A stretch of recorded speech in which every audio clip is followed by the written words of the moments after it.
And welcome back to my channel, and if you are new here then hello and welcome. My name's Alexis and I post 2 videos a week on a Tuesday and a Thursday at 7 AM. So if you love a recipe video like this one and you want to see more, then please don't forget to hit that subscribe button. And now I'm going to share with you how to make my delicious savoury ginger buckwheat bowl. As I just mentioned, today I want to share with you how to make my delicious savoury ginger buckwheat bowl. Now this recipe is really easy to do and I thought this would make a really nice breakfast for Easter. At Easter time we like to eat eggs in the morning, so we'll either have fried eggs, scrambled eggs and omelette. The boys, my husband and son, will have theirs with toast. But unfortunately, I can't eat bread anymore. I have a slight gluten intolerance, so I'm always looking for a different carbohydrate to eat with it. And recently I found buckwheat, and I have to say buckwheat is delicious. So I decided to try and make it into this ginger savoury bowl, and it was really yummy. So I thought that I would make it for my breakfast tomorrow morning. And of course, while I was making it, I thought I'd share the recipe with you. So here is how to make my delicious savoury ginger buckwheat bowl. To start the process, I'm going to wash my buckwheat under a cold tap through a colander over the sink. And I'm doing this because I won't be washing it again in the morning, and I also won't be draining it when I've cooked it either. I'm just going to let all of the liquid cook off from the buckwheat and leave it like that. So I like to give this a good wash. So I'm just going to wash this through like so, and that's perfect. So I'm now going to take this and I'm going to add the other ingredients. Now that the buckwheat is washed through, what I'm going to do is I'm going to empty it into my bowl that I'm going to use in the morning as well. So I'm just going to remove all of the buckwheat in the sieve, in the colander. I'm sorry about the noise, it's the only way I can find I can get it all out otherwise. So yes, I mean the buckwheat, before anybody else thinks anything else.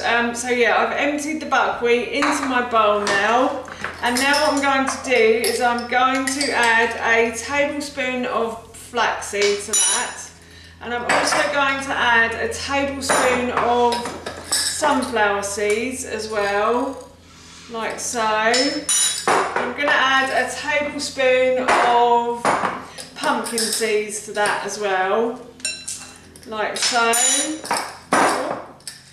And then what I'm going to do is I'm just going to mix those around until everything is well mixed together. And then I have some chicken stock here, or you could use bone broth if you want to. And I'm going to pour over the chicken stock onto the buckwheat and leave this to soak overnight in my fridge. So I'm going to pour that over until it's all covered, like so. And I'm going to put this into my fridge now overnight. The next day, so I'm going to start cooking my raw buckwheat now. So what I've done is, as I said, I've soaked these overnight, and now what I'm going to do is I'm going to put these into a saucepan like so. So I'm not going to wash these off again. I'm just going to put them straight into the saucepan, and there is enough liquid in there that's covering the buckwheat. So what I am going to do is I'm going to pour over some chicken stock. You can add water if you don't have enough chicken stock, or you could use milk as well. Milk isn't quite nice in this, it makes it quite creamy. I quite fancy chicken stock today, so I'm just going to add enough chicken stock to cover the buckwheat, and then 2 centimetres above the top of the buckwheat. So it should be about a finger's worth, like that. So the first line of that forefinger is where you want the liquid to touch.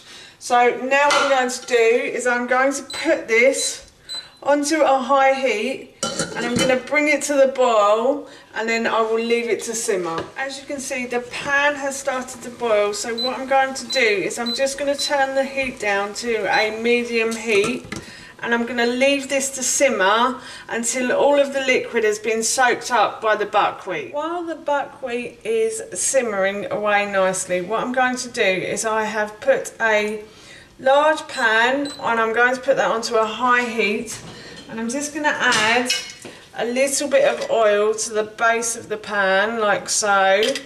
And I'm going to let that oil heat up now. The oil has started to bubble in the pan, so what I'm going to do is I am going to add half a red onion. So in the original recipe I said to use 2 to 4 spring onions, but unfortunately I didn't have any spring onions, so I've peeled and sliced and diced half a red onion. So I'm just going to put that into the base of my pan like so. And I'm going to fry this now until this starts to soften. The onion has started to soften, and also you can see that it's started to become slightly clear and translucent as well. So I'm going to add in my ginger now. So I have peeled and sliced and diced like a 1/4 inch of ginger, and I'm just going to add that to the base of my pan.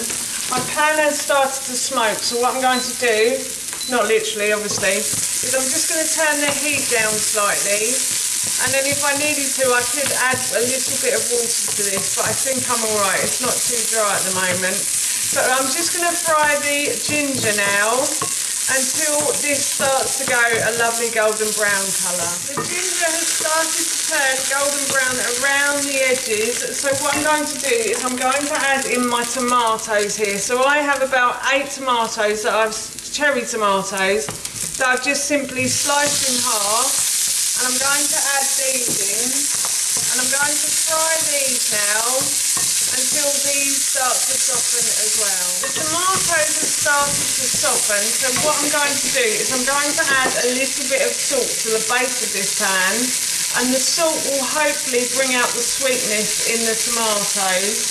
So I'm just going to add a pinch or 2 of salt. I'm going to fry that and mix that in with everything else, and then what I'm going to do is I'm going to add some spinach to this. So I'm just going to add a handful or 2 of spinach. You can add kale if you want to, or you could use green beans as well if you're having this as an evening meal. I always think green beans are much better in the evening than in the morning, I don't know why. But yeah, you could cook off some green beans in this as well. There's lots, coriander would be really nice in here as well if you wanted to. So I'm just going to continue to fry this until the spinach starts to wilt. So the spinach has started to wilt now, so what I'm going to do is I'm just going to turn the heat off on this completely, and I'm going to set this to one side. And while my spinach and tomato mixture is set to one side, I am going to come back to the raw buckwheat that I have been cooking on the hob. And what I'm going to do is I'm just going to turn the heat up slightly, and I'm going to stir this until all the liquid disappears. If the liquid doesn't disappear and you want your dinner or your breakfast a bit faster, then this is one of the best ways to do it. But you must keep stirring while the liquid disappears, because otherwise you'll just end up with a burnt pan on the bottom probably. So yes, I'm just going to continue to stir this until all the liquid has gone. So I've stirred the pan until all of the liquid has disappeared, and I'm just going to turn the heat off now.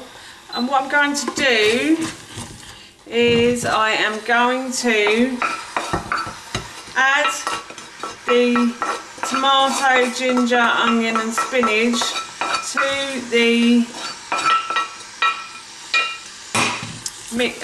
buckwheat, and I'm going to stir this around now like so.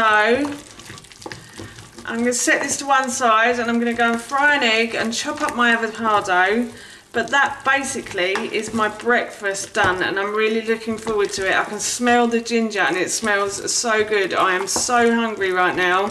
I'm really going to enjoy this one, I'm sure. As you can see, I've fried an egg and I've added the avocado, and that is my breakfast done. That's how you make my delicious savoury ginger buckwheat bowl, and that recipe I will link in the description box below for you. As I mentioned earlier, I'm off to have this for my breakfast now, and as I said, it smells so good, I can't wait. So for now, that's it from me. Thank you so much for watching. Please feel free to give me a big thumbs up if you enjoyed this video, and please feel free to leave any comments below. And please don't forget to hit that subscribe button. See you all soon. Bye.